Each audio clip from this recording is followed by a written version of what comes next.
मेरा नाम है अखिल और ये है रामलीला।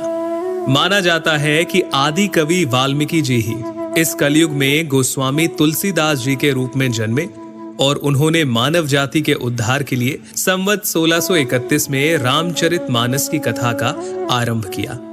गोस्वामी जी स्वयं कहते हैं कि 4 वेद, 18 पुराण और सभी शास्त्रों को पढ़ने का फल आपको रामचरितमानस से मिल जाता है। राम जी की कथा सबसे पहले शिव जी माता पार्वती को सुनाते हैं।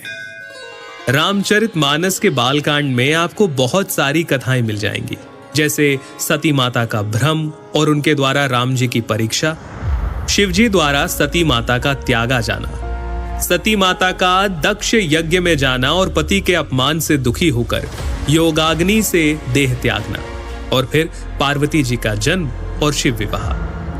परंतु राम जी के अवतार लेने के 2 मुख्य कारण रामचरितमानस में आप जान पाएंगे।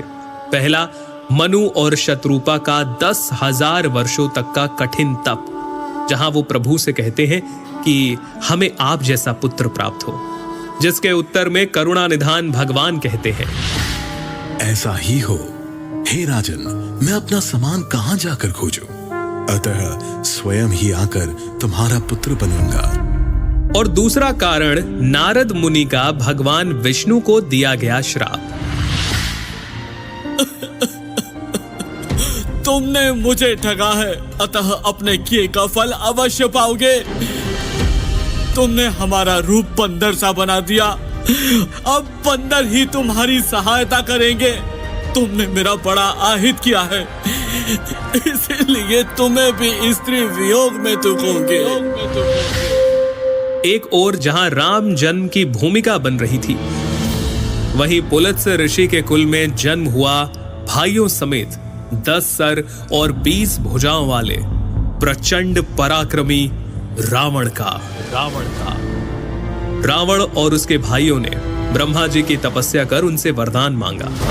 रावण ने कहा, हे जगदीश्वर, वानर और मानव, इन 2 जातियों को छोड़कर हम किसी के मारे ना मरे। और कुंभकर्ण सरस्वती जी के प्रभाव के चलते इंद्रासन के स्थान पर निद्रासन का वर मांग बैठे और विभीषण ने प्रभु चरणों में निष्काम प्रेम का वरदान मांगा। चलिए आगे बढ़ते हैं और आते हैं राजा दशरथ पर, जिन्हें ग्लानि थी कि उन्हें कोई पुत्र नहीं था। गुरु वशिष्ठ के कहे अनुसार महाराज दशरथ ने ऋषि श्रृंगी को बुलाकर पुत्र कामेष्ठी यज्ञ किया, जहां अग्निदेव स्वयं हाथ में चरु यानी कि खीर लिए प्रकट हुए और इस खीर के प्रभाव से तीनों रानियां यानी माता कौशल्या, माता कैकेयी और माता सुमित्रा गर्भवती हुईं और चैत्र मास के शुक्ल पक्ष की 9वीं तिथि को दोपहर के समय प्रभु श्री राम का प्राकट्य हुआ। 9वीं तिथि मधुमास पुनीता, 9वीं तिथि मधुमास पुनीता, शुक्ल पक्ष अभिजीत हरि प्रीता,